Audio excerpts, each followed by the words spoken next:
which I commanded them in Hebrew for all Israel with the statutes and judgments.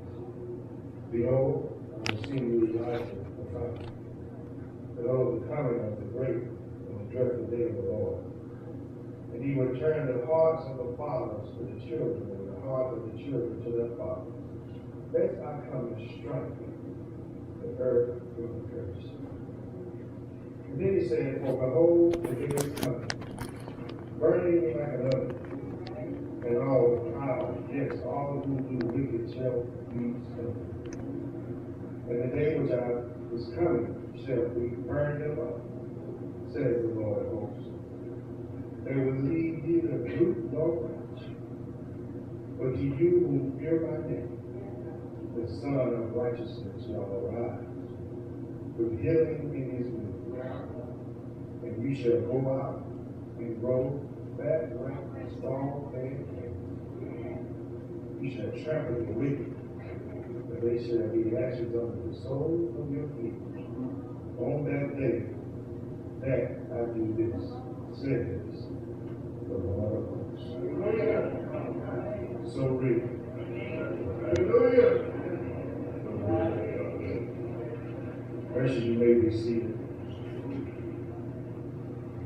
Let me tag this final message of Malachi. A sermon you need to remember.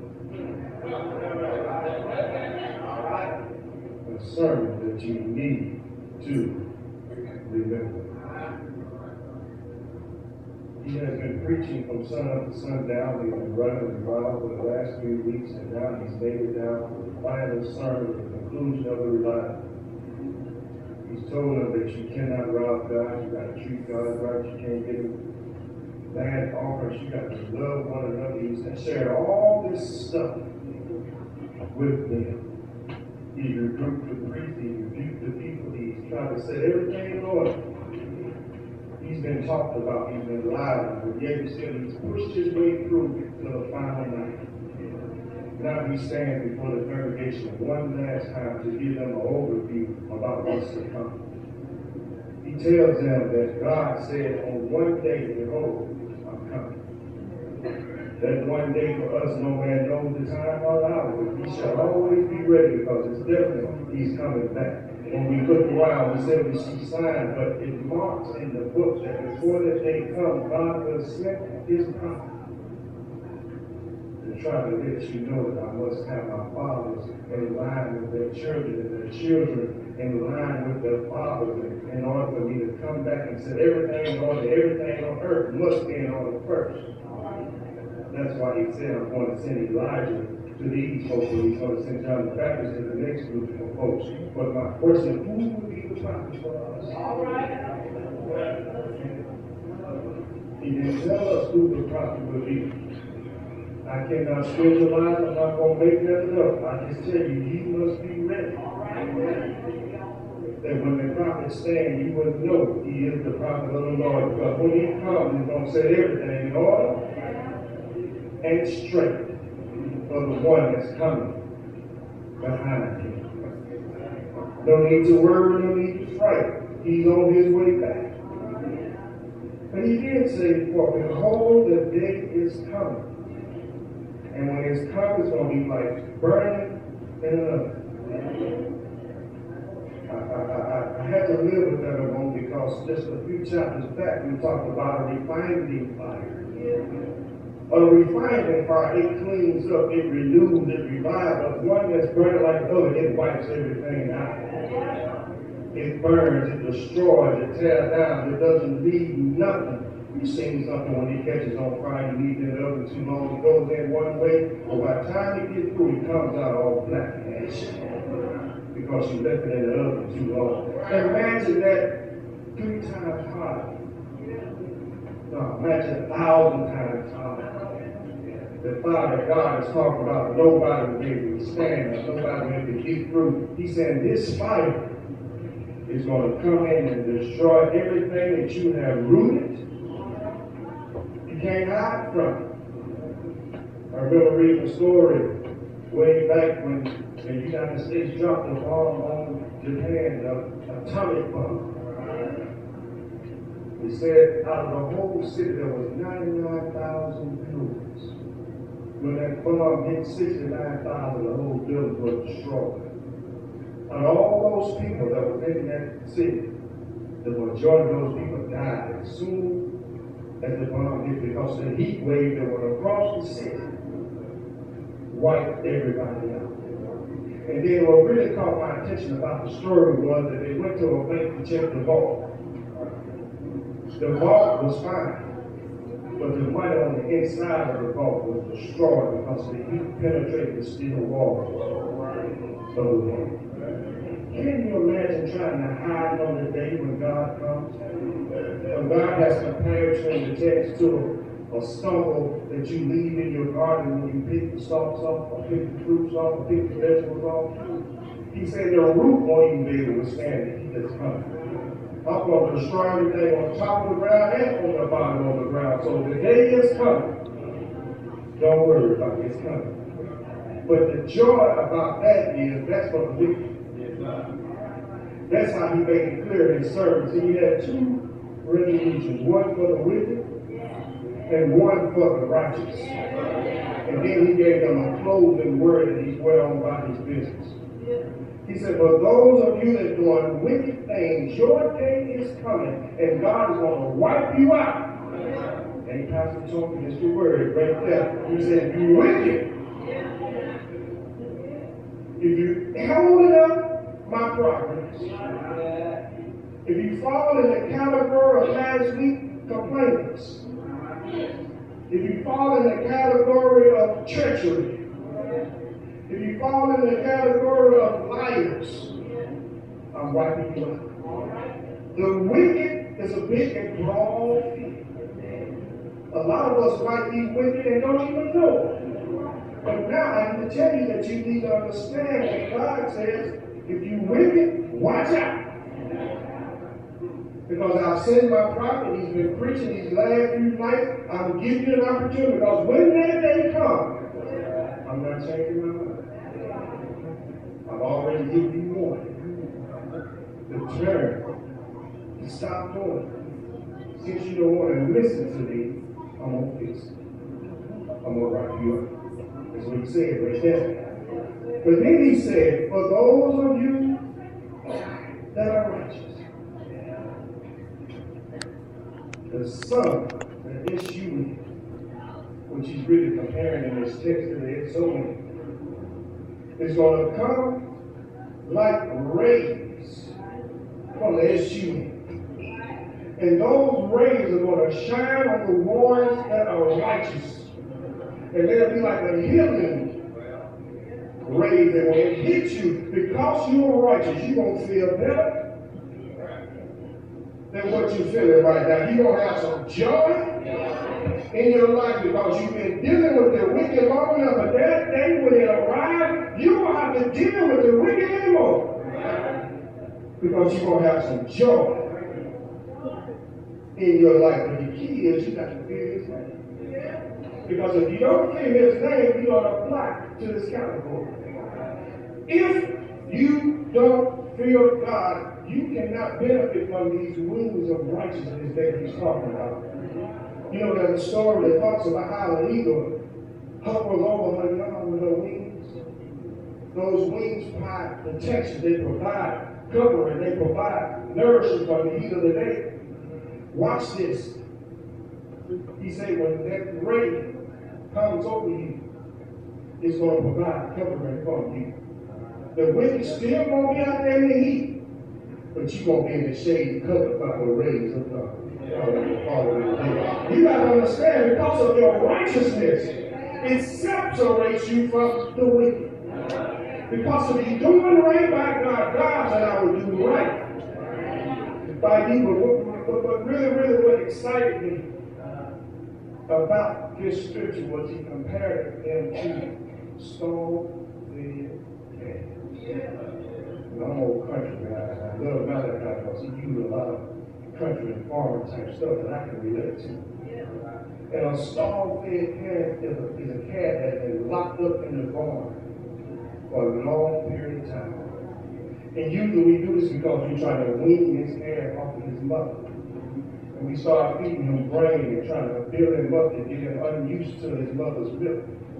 And he's watching all the other cows out there in the big field, but as soon as we open the gate, he tears out of that stall like a wild animal. He's bucking, he's kicking, he's moving, he's happy. He runs all the way around the field just running laps because he's happy that he's out and over. He compared to this because he said, on that day, we ain't gonna run and kick, we gonna shout and celebrate. On that day, when he opened up the gates, we gonna walk in, we gonna shout, we gonna run, we gonna be happy, because we've been locked up. Let me talk to this side. We've been locked up. Like, dead calves locked up in the barn. God said, I'm about to let you out of your stall. And when I let you out of your stall, you better come out shouting, you better come out celebrating, because you've been locked up, you've been burned down, you've been lied on, you've been mistreated, but there's a day coming. It's coming, it's coming, it's coming. He said, you shall go out. And when you go out, you're going to go out with liberty. You're going to go out celebrating. You're going to go out with your hands up. You're going to go out with your marching shoes on. You're going to go out with your trumpet sounding, because you know I once was lost, but now I found it. Since I found Jesus. What a time. He said we're going to go out. And not only he said you're going to go out, he said you're going to be fat.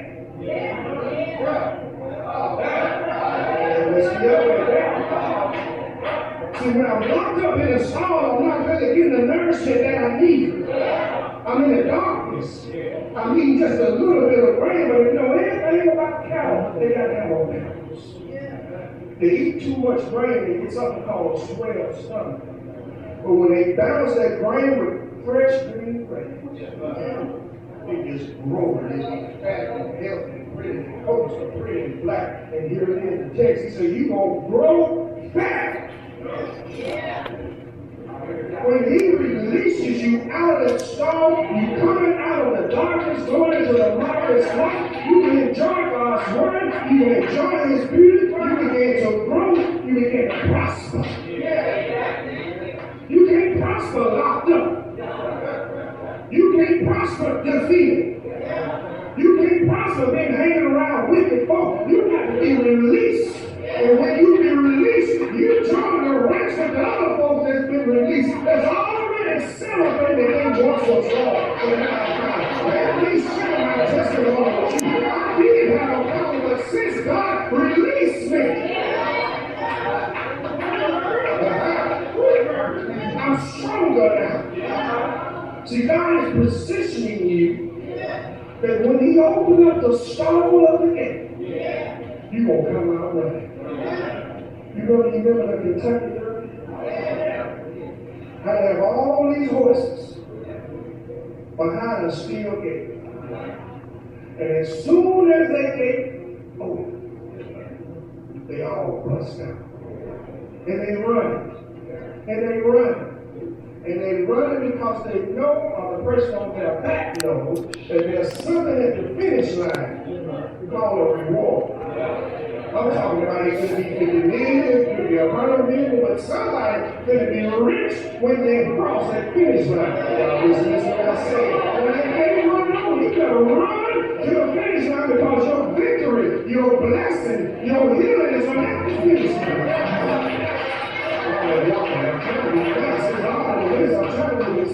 But he also said, when I open up the gate, you have to watch the gate. Because he's so excited to get out, he'll run over what's standing in front of him. Watch the text. He said, when you come out, you're going to trample the wicked. When you are released, there's some stuff you run over. When God released you from some stuff you've been going through, it's just some stuff. He said it would be what?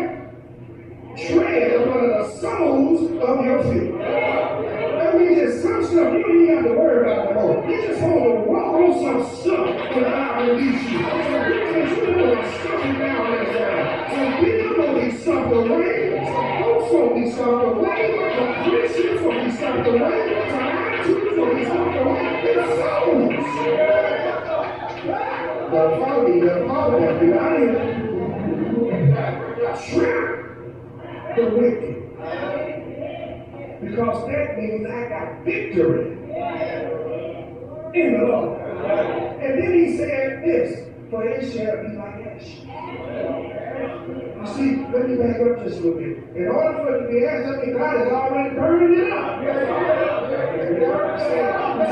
I'm locked away in a stone. I'm protected from the fire.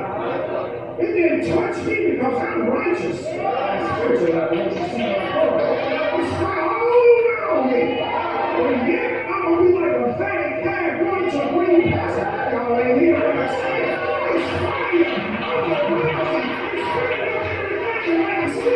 I'm saying the last was still on him. There's some green pastures that I wanted to. Y'all still ain't walking. And you say, God has got a fire going all around me. Protected, locked up in my soul. And when you move back in, I'm going to run through the ashes to the green pasture.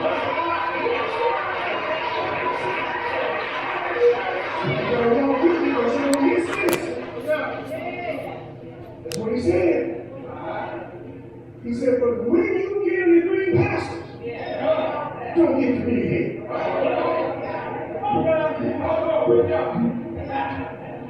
That's why some of us mess up. We be righteous as long as we feel God's protection on us. We're righteous as long as we locked up behind these four walls. But as soon as God opens the door, we ride and we get a little greenness in us on our feet. As old folks say, you get a little wet behind your ears. You forget who kept you when the fire was burning. You forget who kept that grass green for you, and when you ran out, you ran over the ashes, but the grass was still green. You forget when you start enjoying the green grass. It's so good to you, you forget who created the grass. But God said, I don't want you to. He said, you need to remember the law of Moses that I gave to him on the mountainside. Not the law, but just remember the statutes and the judgment. Thou shalt not kill. Thou shalt not steal. Thou shalt not bear false witness. Thou shalt not commit adultery. Thou shalt not do all these things. Remember my judgments and my statutes. You got to remember. And then he said, behold, there's one coming. Because you just might. But I want you to remember because I want to keep you righteous because I'm still coming. I'm coming. Then I'm going to send my prophet, Elijah. Now watch this. Y'all, these stories. You know, whenever Elijah showed up, he was the barrier of that group. Because there was an army, there was a war, there was something coming behind him that was going to get some folk in order. So he said, I'm sending Elijah to tell you that I'm coming. But he's not sending Elijah to the next generation. He's sending John the Baptist to them folk. See, God said, Malachi said, y'all better listen because I'm going to sit down, God's going to send me on vacation, and I'm going to close my Bible, I'm only going to speak to God, and God ain't going to speak to nobody for 400 years. Because y'all ain't right. And since you don't listen to the preacher, you don't listen to the prophet, God said, I'm going to get you run like you want to run. 400 years. He said, but I'm going to send Elijah. To them it was John the Baptist. I'm going to send him right before I send Jesus. But he said, when he shows up, his job is to get your heart right. He said, I want the fathers to turn to their children And then I want the children to turn back to their father. That messes me up because I'm looking at my two boys and they're always looking at me, but from a spiritual level. He said, I want my child, Henry, to start looking back at his daddy, God. And I gotta send some preacher to tell him that Henry needs to take heed to the words of the prophet. And I see that about no daughters, it says mankind, he called all of us fallen and accountable. If you be a man of God, so turn back to your daddy.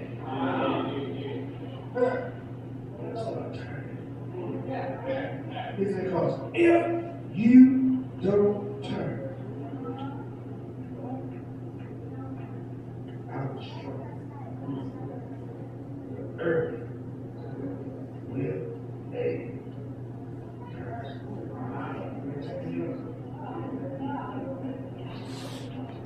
400 years he's going to be alive. And today we will walk within a curse for 400 years because you didn't take heed to one little command. That's destruction. Because you got to understand, when God lays a curse on me, and he still hasn't returned it, that means that curse is going to flow from me to Bryson. And then it's going to go from Bryson to Bryson Jr., the surveillance of Bryson Jr. And then so on and so on until God decides to say it's time for me to make it right. What are you saying, preacher? I'm saying because you was there does not mean the curse won't flow when you leave. What are you saying? I'm saying if we are here now, we can set our children up for being blessed if we do what God tells us to do. You don't have to go through what I do, what I went through, if you just listen to what I tell you. So I'm trying to tell you right now, us as grown folks is already established. If we do right now and let our small ones watch us do right, they don't have to go through half of the stuff.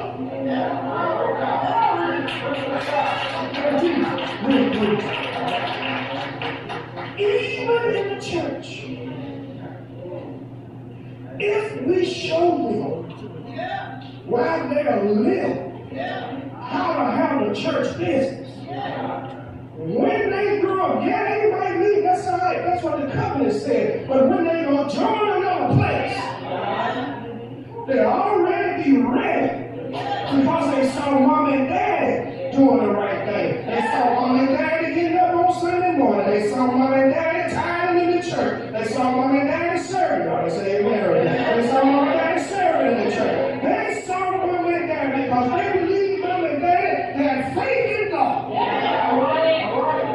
So if it was good enough for my dear mama, it's still good enough for me. He said this. This is a day of sermon that you need to remember. If you don't remember Malachi chapter 1, if you don't remember Malachi chapter 2, I know you're not going to remember Malachi chapter 3, but you better remember Malachi chapter 4. Because he said there's a day coming, and it's going to be like fire. It's going to consume everything that's wicked. But if you are righteous, that day will be hallelujah. Glory to God for you. You're going to be like, how did you feel when they let you out of the wilderness? How did you feel when they opened the straw to your head? I can tell you I had running in my feet. I had carrying in my hand. I had yelling in my voice because I was locked up behind. But now it's a green grass. Y'all don't hear what I tell you. I'm trying to say that this is a sermon that you got to remember. Because if you don't remember nothing else that I said, he did say I'm sending John the Baptist to prepare the way for you. And John the Baptist said the one that's coming after me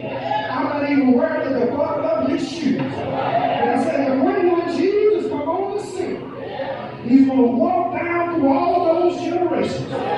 He's going to be whipped all night long. He's going to go down Calvary's highway. They're going to hang him high and stretch him. They're going to put him down in a bottom man's tomb. But you better remember this sermon. It said for 3